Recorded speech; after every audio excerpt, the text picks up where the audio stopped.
अब देखना है वेंचुरी मीटर जिसमें जो जो लिक्विड फ्लो कर रहा है जिसकी स्पीड नापनी है और जो मैनोमीटर में लिक्विड यूज होगा दोनों डिफरेंट है। हाँ, तो इसकी बनावट देखिए। उसी तरह एक नैरो मिडिल में नैरो नेक वाला ट्यूब होगा।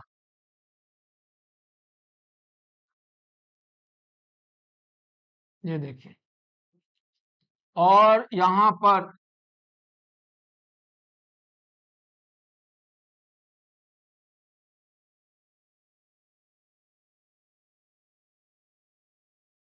मिडिल में नैरो और एज पर दोनों एंड पर वाइड, और यहाँ दो मैनोमेट्रिक लिम्ब कनेक्ट करेंगे,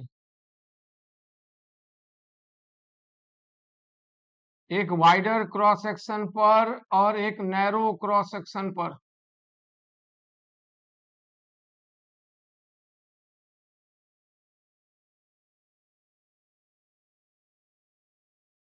ये होगा मैनोमीटर जो आप देख रहे हैं। जो वाइडर क्रॉस सेक्शन वाला है, यहाँ हुआ ए, इसको माने पी और इसको माने क्यू। अब ए पी पर स्पीड ज्यादा है, कम होगा, क्रॉस सेक्शन बड़ा है तो स्पीड कम, और क्यू पर स्पीड क्रॉस सेक्शन छोटा तो स्पीड ज्यादा। जहां स्पीड ज्यादा वहां काइनेटिक एनर्जी ज्यादा, और जहां काइनेटिक एनर्जी ज्यादा वहां प्रेशर एनर्जी कम। इसलिए मैनोमेट्रिक लिक्विड यहाँ ज्यादा राइज करेगा आप, क्योंकि क्यू पर लो प्रेशर है, क्यू पर काइनेटिक एनर्जी ज्यादा है वेलोसिटी, तो यहाँ का मैनोमेट्रिक लिक्विड क्यू की ओर बढ़ेगा क्योंकि पी क्यू पर प्रेशर लो है।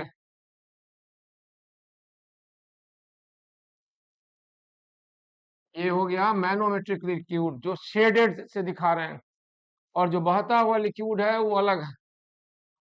और बहता हुआ लिक्विड ये हुआ इसमें भी, और वही लिक्विड यहाँ स्टेशनरी कॉलम बन के मैनोमीटर लिम्ब में भी है। ठीक है, तो सबसे पहले ये हाइट, तो इसको ले लेते हैं H1 M मैनोमीटर, और ये है सिर्फ H1। यहाँ है H2 और ये है H2M। M for manometric liquid और simple M, H1 is for flowing liquid. और इक्वेशन ऑफ कंटिन्यूटी अप्लाई करें P पर और Q पर। AVP बराबर AVQ, ये है इक्वेशन ऑफ कंटिन्यूटी, और इससे हम लोगों को पता चल गया VP, जिसको हम लोग सहेज के रख लिए, आगे काम देगा। VP, ये इक्वेशन ऑफ कंटिन्यूटी से रिजल्ट आया ए का। ये ऊपर है इक्वेशन ऑफ कंटिन्यूटी। अब बर्नौली थ्योरम अप्लाई करें, तो बर्नौली थ्योरम से, बर्नौली थ्योरम अप्लाई करने पर यहाँ पर हाइट कुछ लिया जा सकता है। अगर आप इसको रेफरेंस लेते हैं, ये अगर रेफरेंस लिए हैं ग्रेविटेशनल पोटेंशियल रेफरेंस, तो इसकी हाइट ले सकते हैं कैपिटल H। P की भी और Q की भी दोनों हॉरिजॉन्टल रेंज में है, इसलिए P पर ग्रेविटेशनल पोटेंशियल एनर्जी रो GH, काइनेटिक एनर्जी रो VP स्क्वायर, और डायनेमिक प्रेशर एनर्जी PP, और Q पर ग्रेविटेशनल पोटेंशियल एनर्जी वही, और हाफ रो VQ का स्क्वायर और PQ। ये हुआ equation number B.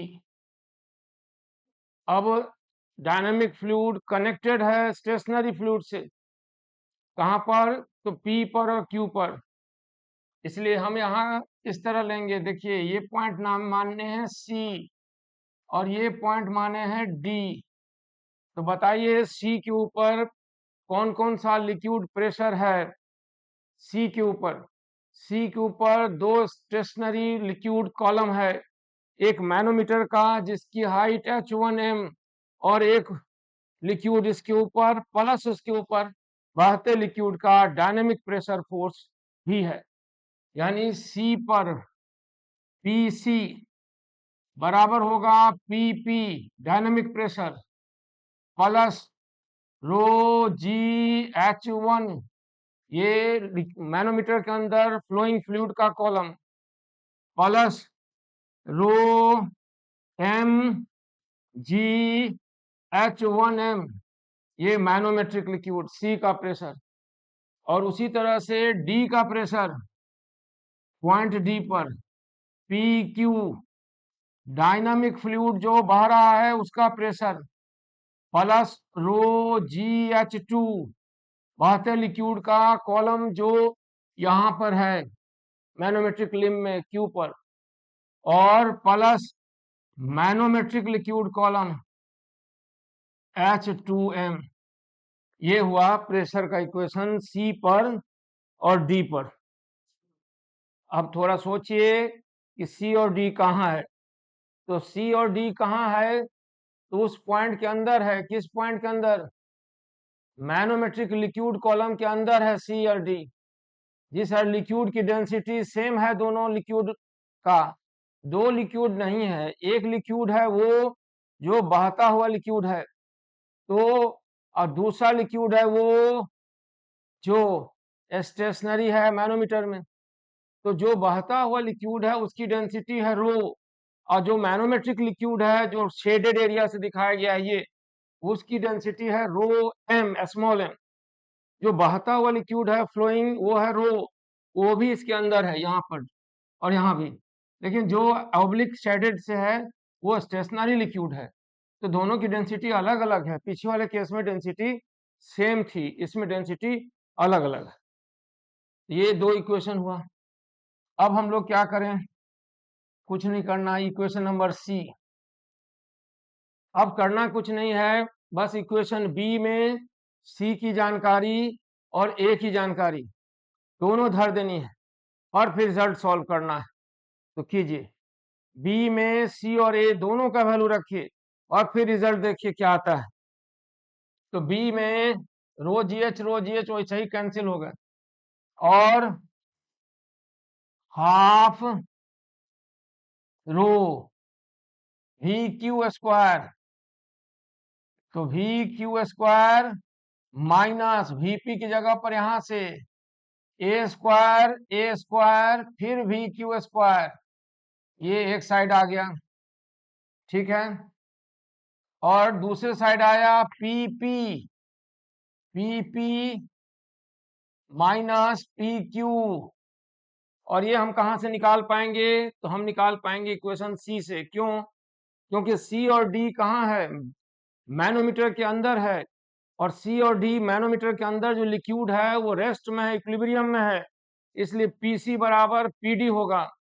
मैग्नोमेट्रिक liquid equilibrium में रहता है, इसलिए पीसी बराबर पीडी, और इसको इक्वल करके हम निकाल पाएंगे पीपी माइनस पीक्यू। तो ये इससे निकालेंगे PP minus PQ, PP minus PQ, दोनों को पहले बराबर किए और उसके बाद क्या किए? ये कि रो जी H2 माइनस H1 अब plus rho M H2G H2M minus H1M। गलती तो नहीं है? सोचिए सोचिए, सही है ना? अब इस वैल्यू को इस इक्वेशन में रखेंगे तो हमें मिलेगा half rho V Q square और 1 minus A square by A square, और दाएं साइड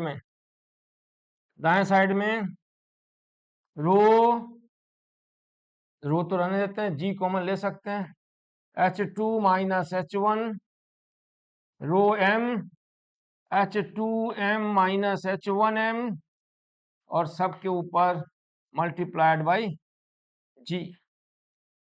बोलिए सहमत हैं? ये केस आया। अच्छा से देख लीजिए क्वेश्चन, आराम से समझना है, कोई जल्दी नहीं। ठीक है, अब क्या करेंगे? अब हम निकालेंगे v, कहीं दोनों मिला न दें। देखिए महाराज ये अलग है, हम लोग यहाँ से ऐसे बढ़ते आ रहे हैं, और ये अलग है, यहाँ से भी मिलाते हैं, ये अलग है। ठीक है, तो यहाँ से इसको सॉल्व कीजिए, तब वी क्यू निकलेगा। हम इसकी जगह बनाते हैं और वी क्यू लिखते हैं। कहाँ पर? यहाँ पर, जो फाइनल स्पीड आएगी। तो वी क्यू आ गया, ये पूरा एक्सप्रेशन ऊपर में, रो H2 माइनस H1 रो m H2m minus H1m bracket बंद, इधर G और 2 इधर से ऊपर आया, तो 2 1 माइनस ए स्क्वायर और इसको रूट ले लीजिए। बोलिए सहमत हैं? फाइनल रिजल्ट करेक्ट है? कुछ गड़बड़ है? कुछ गड़बड़ है तो बताइए। अच्छा देखते हैं बाहर में आपका सवाल क्या है। डेंसिटी डिफरेंस है तो कॉमन, कहाँ कॉमन निकालें? सिर्फ जी कॉमन निकालें और कुछ कॉमन नहीं निकालें। डेंसिटी इस साइड और इस साइड, जो डैश डैश है वो बहता लिक्विड है, वो तो सेम है। जो शेडेड है वो सेम है।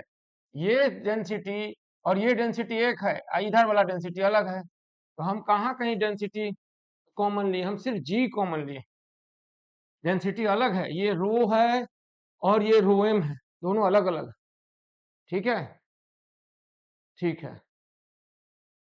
तो ये हुआ venturimeter application of Bernoulli theorem, ये लिक्विड के स्पीड नापने के लिए।